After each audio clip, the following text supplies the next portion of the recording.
In this video, we'll check out a Canon Vixia HF R800 camcorder. The R800 is the base model in the Canon Vixia series. I got mine for $200. The more expensive models, the R80 and the R82, provide Wi-Fi connectivity and internal memory. I opted for the base model since for what I do, I don't really need Wi-Fi to remotely control the camera, and I'll just stick with high-speed Class 10 SDXC cards for memory. I'll stress that right now. Use a Class 10 SDXC card. Otherwise, the camera may stop recording. Use a fast Class 10 card and you'll have no problem. I decided to get an inexpensive camcorder to help supplement video production. Why? Camcorders are good for overall coverage and for longer continuous shooting time. They're easy to use and have articulated displays, which most DSLRs do not. DSLRs, of course, are superior, but for example, with the Canon 7D, you can only shoot video in 12-minute intervals. In the Canon 5D Mark III, you can shoot up to almost a half an hour, but that's really pushing it. But bear in mind that your file sizes are limited to 4K. So what if you're shooting a longer duration event, such as a stage play or a concert? This is where camcorders come in handy. You can get a few hours of continuous recording time even with a simple camcorder like this. So I think you can get the best of both worlds by intermixing DSLR video with camcorder video. The R800 is very small. As you can see, I'm just holding it here in my hand. The LCD panel is pretty clear and it's not really cluttered. I like that. You need to jack up the brightness shooting in daylight, but other than that, it's not too bad. The LCD is touch sensitive and I find it to be pretty responsive. We're not going to go through every little function and every little detail using this camera. I have links to the specifications below. What I want to say though, it's very easy to use and you can use it right out of the box, except that it takes 8 hours for the battery to charge and you have to have the camera plugged in. That's right, 8 hours. So one of the first things you need to get is an extra battery with an external charger.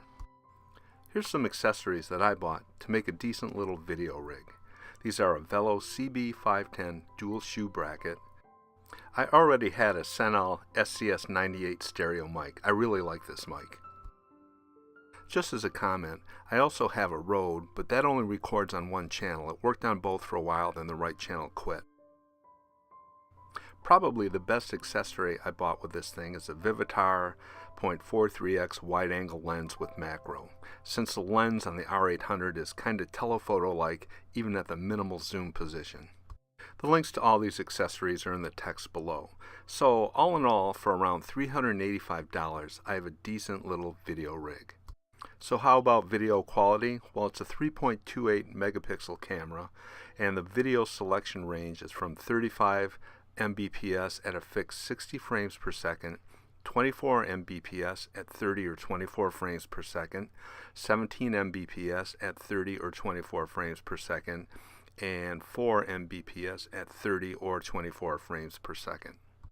35 Mbps is the highest resolution this camera offers, but unfortunately it's only available in auto mode, and that's how I shot, with auto mode right off the bat at the highest resolution.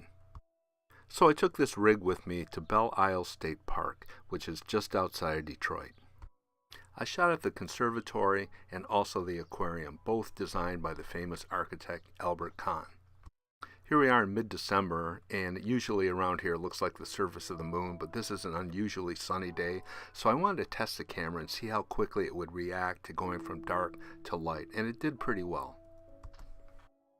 So here's some footage from inside the conservatory. It looks like there's a diffusion filter over the lens, but that's not the case. It's so hot and humid in there. It's just like a jungle, and it being December, the camera was cold and of course it steamed up. People would walk in with glasses on and they get totally steamed up instantly. They have to take them off and wipe them. Same thing happened to the lens.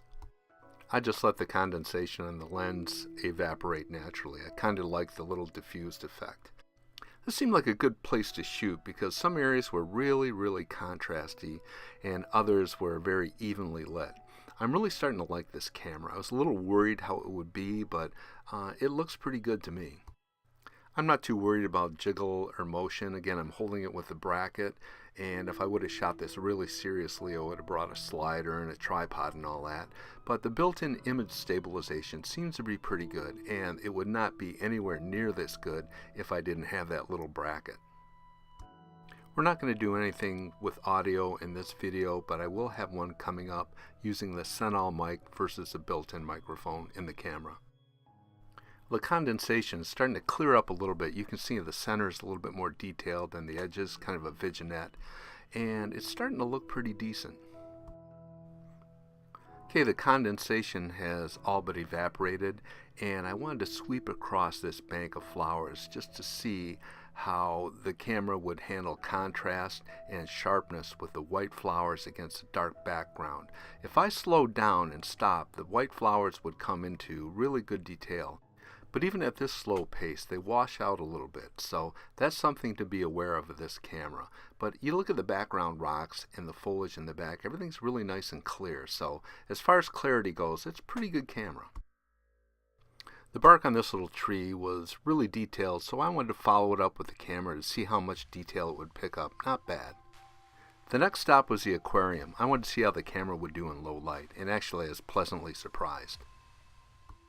The aquarium is small, narrow, and dimly lit, so this camera performed pretty well under these lighting conditions. I was really worried about a lot of grain and noise in the background, and there's some, but it's not as bad as I thought it would be. Again, I'm shooting in auto mode. I didn't do anything, and it's running at 35 Mbps at a fixed 60 frames per second. You know, I'm really appreciating this little Vivitar lens that screws into the camera. It's a good deal, and it's very inexpensive. I think it was only like $20. This tank was really low lit, and you can see on the sides where it's dark there's some grain there. It's not bad, but it's still pretty well present. So am I happy with this camera? Yeah, I'm very happy with it. I think for $200 it's really a good little investment. That along with the accessories makes it a decent little video rig. So is it a good substitute for shooting DSLR video? Absolutely not. What I'm going to do is I'm going to mainly shoot my videos using my Canon 5D Mark III and 7D, and use this as kind of like filler, maybe for like B-roll or things like that. It's a great little filler auxiliary camera. So if you treat it in that sense, you can't really go wrong with it. Again, it's my opinion that just using the camera alone handheld is not going to be the greatest in the world. You're going to need a minimal setup like this with a bracket, a wide angle lens, and if you're going to do any audio at all, you're going to need a decent stereo microphone.